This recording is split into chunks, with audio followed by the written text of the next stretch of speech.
All right. I wanted to make this little video for a few of you that have been asking kind of how to do basic things in GarageBand or how to help you polish those tracks that you've already made that you love, and how to just dial them in a little bit with GarageBand. So I've made here a little fake project. I dragged in an Apple loop and looped it a few times.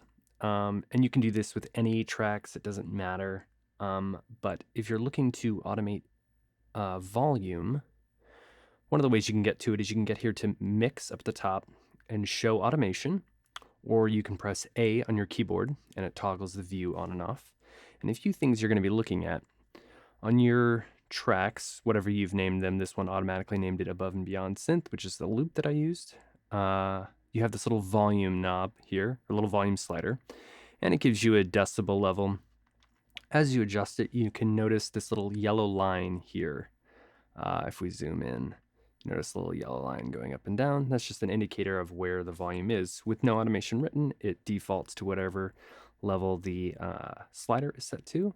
If you ever want to default that slider to 0 dB, no cut or boost, you can hold Option and click on it. That works for most volume knobs in most DAWs. I find if you just are wondering if it works, click it and try it. Almost always works.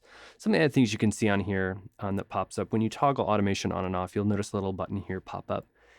It looks like automation, and then when you scroll over, it's a little power button. That's the automation on and off. So if you want to listen to your tracks without any automation on it, let's say you've done some aggressive panning automation or something like that, you can toggle it on and off there. And then down here where it says volume, it's just telling you which automation it's showing you. So right now it's showing us volume. We can have it automate pan as well, since it's a stereo channel.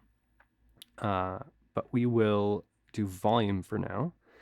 And let's say we want to draw in some automation. If you click on that line, it pops up the first node, and we're going to call these nodes on our line. And that node is at whatever our volume was set to before, which is 0. If you click somewhere else on that line, it's going to start producing little nodes for you. And those nodes are breakpoints in the line that allow you to adjust volume up and down, depending on how you'd like them. And you can add a seemingly infinite amount, I'm sure there is a limit, but a seemingly infinite amount of nodes to automate them the way you'd like. You can also select nodes and bring them up or down by a specific amount. So let's say this section's automation is great, but you wanted to bring the whole thing down by 3 dB. You can select all of those nodes, select one of the nodes, and then it shows you the volume up and down in decibel amounts. It gives you pretty good resolution, meaning how much up or down it goes.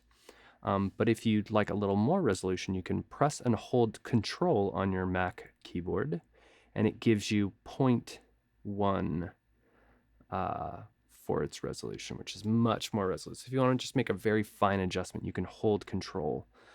If you want to get rid of a node or a section of nodes, you can double click on them. You can also slide them around and delete, as you see there, and slide back. It'll give you them back. But that's how you do basic volume automation. If you watch the slider when we're playing back, you can see the volume slider moving up and down. And that's how you do basic volume automation.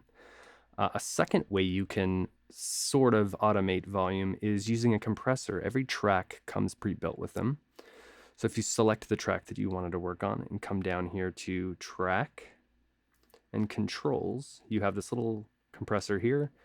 You want the light to be on. Also over here, you can toggle power on and off. And then it gives you this little controller over here.